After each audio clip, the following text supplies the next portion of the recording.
All right, y'all. DJ Hyphen. Jay Moore out here at the Gorge, chilling backstage with the homies, Macklemore and Ryan Lewis. Guys, what's good? Man, out here, been at the Gorge, eating Zels, drinking Red Bull, feeling healthy. How many summer jams have you been to? I think this would be maybe like I did a White River Amphitheater. Okay. Did Outkast? Did they do a summer jam or was that a different show? Outkast did perform at Summer Jam a long time ago. At the Gorge. At the Gorge. That was the one that I went to. Yeah, I did a Lil Wayne summer jam and I went to the Outkast. I seen Outkast at it was a Cali festival, Audiotistic. I don't even know if they do it anymore, but I remember that was like the first time I saw them. It was dope. Yeah. Outkast played shows. Yeah. You know who also was at when Beanie Siegel was at that Summer Jam? Really? With Outkast. Yeah. I don't remember It that. was a little bit of a weird lineup. That's crazy.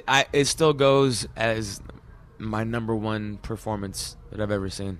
Was who, Outkast. Outkast at Summer Jam? Yeah, Outkast is summer Nice. jam. They were Yeah, killing it. When I seen them, it was ridiculous. yeah.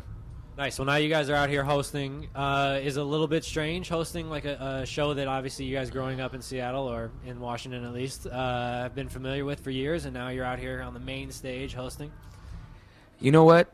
I haven't really slept, and I haven't really thought about if it's strange or not. I guess when you put it that way, that I've been, listening to Cube my whole life, pretty much ever since I was like 5 years old. Cube was like the state. I mean, that was my first introduction to music was really Cube.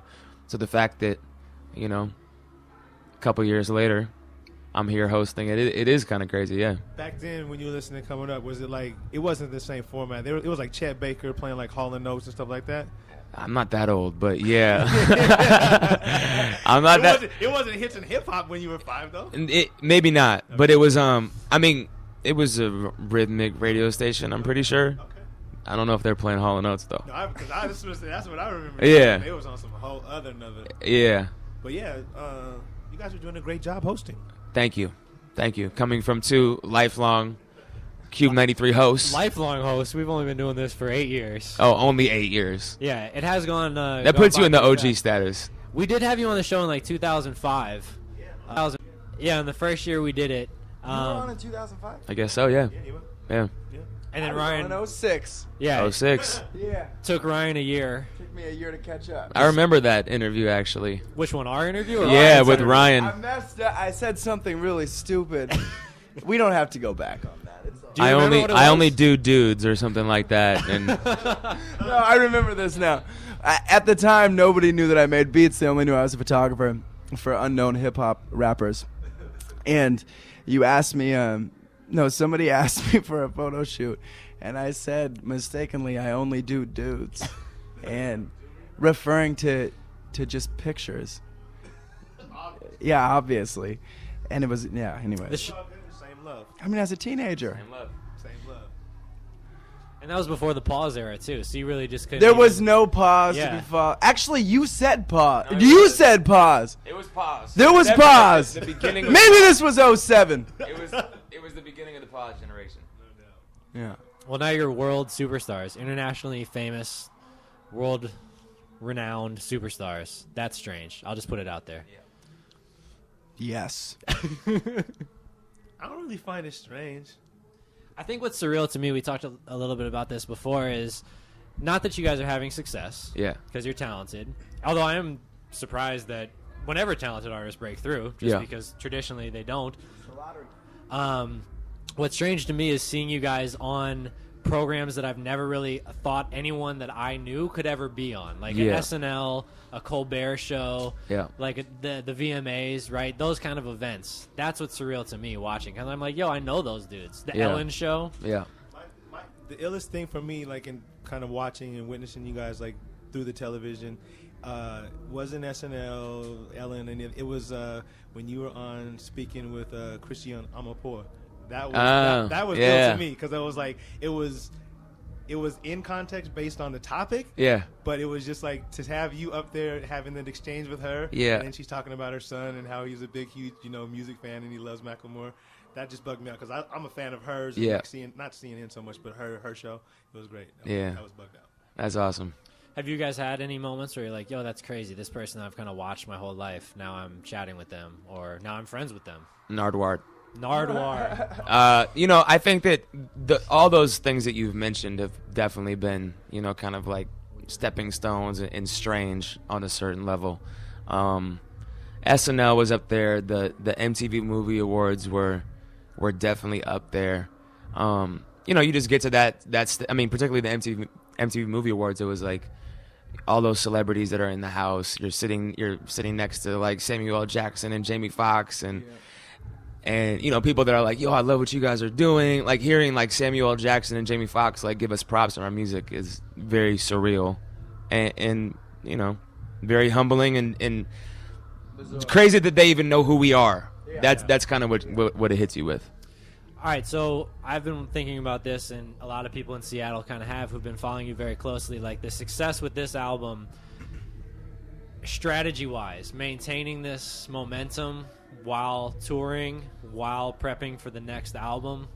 Like, what are you guys thinking in this next year? Having so many dates, so many concerts that you're committed to, how are you going to prepare another album? How long are you going to push this album?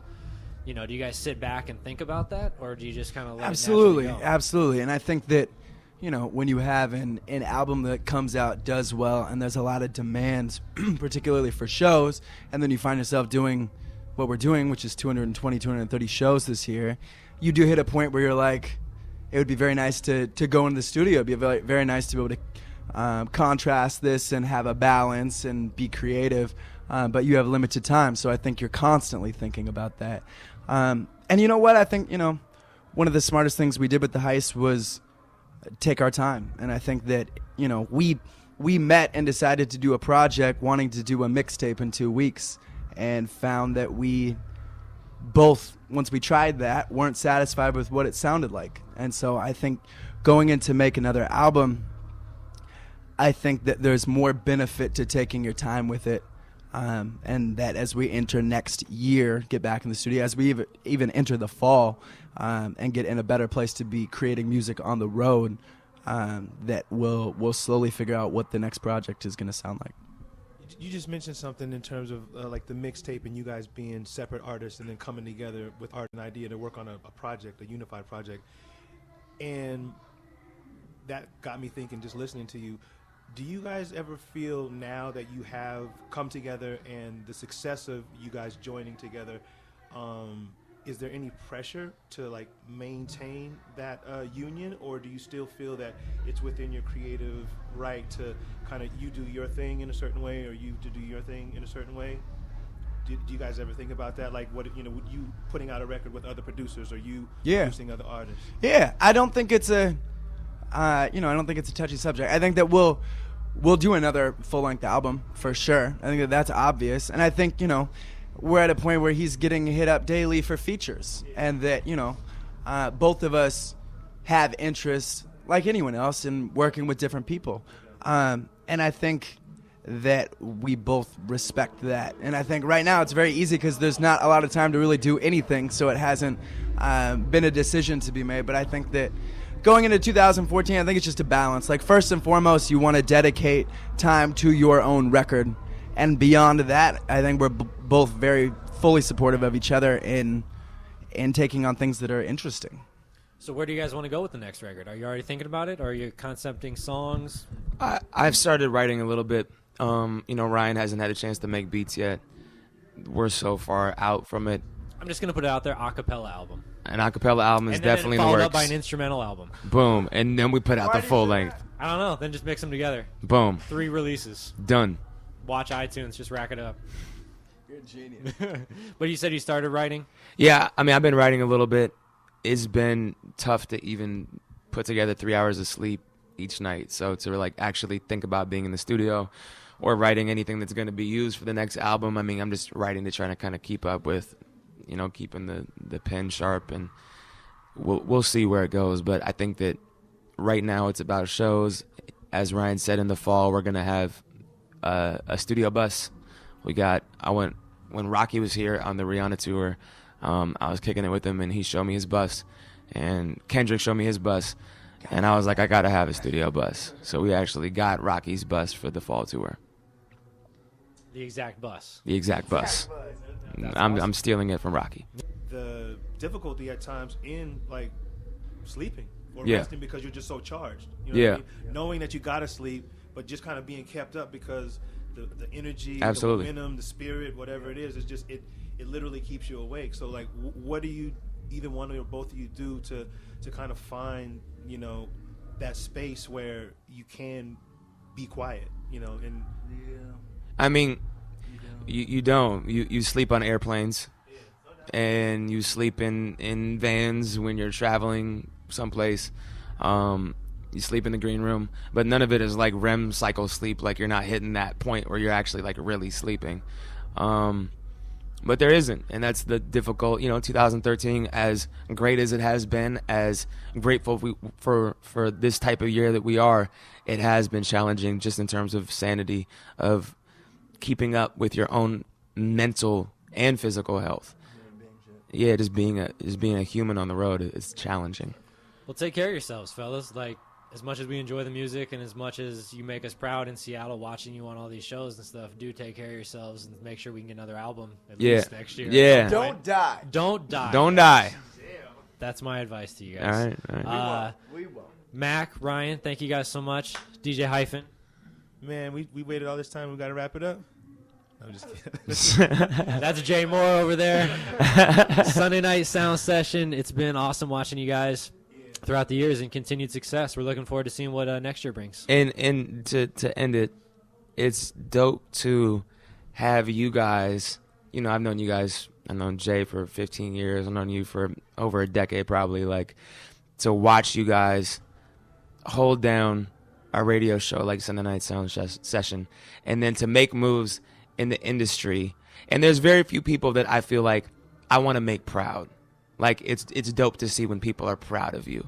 And I would put you two in that category of people that when we make moves and when we put on for the city and when we're, you know, on these shows or whatever it is, and I see you guys and you guys are legitimately like, wow, I can't believe that you were on the Colbert Report, or that, you know, that you were on CNN or whatever it is. The fact that we're doing things that make you guys proud and pioneers of your field, and you as an MC that I looked up to forever, you know, and just human being shit, looking up to you guys as humans and the work that you do on the radio. You're two people that it feels good to make proud. So I appreciate what you guys do, and, you know, we'll continue to rep. Definitely. Feeling is obviously mutual. Sounds like we got to hug it out. Hug it out. You know, but no. Sounds like it. But no, seriously though, you, Zach, you know what I'm saying, your fiance, soon to be wife, Ryan, you guys got a good, you know, nucleus, a good core unit. Keep it together, communicate, be clear, and continue success, health, and happiness. You know what I mean? You guys are doing your thing, so it's all Absolutely. love. Thank you guys. Sunday man. Night Sound Session, and we out. Hip hop. Pause.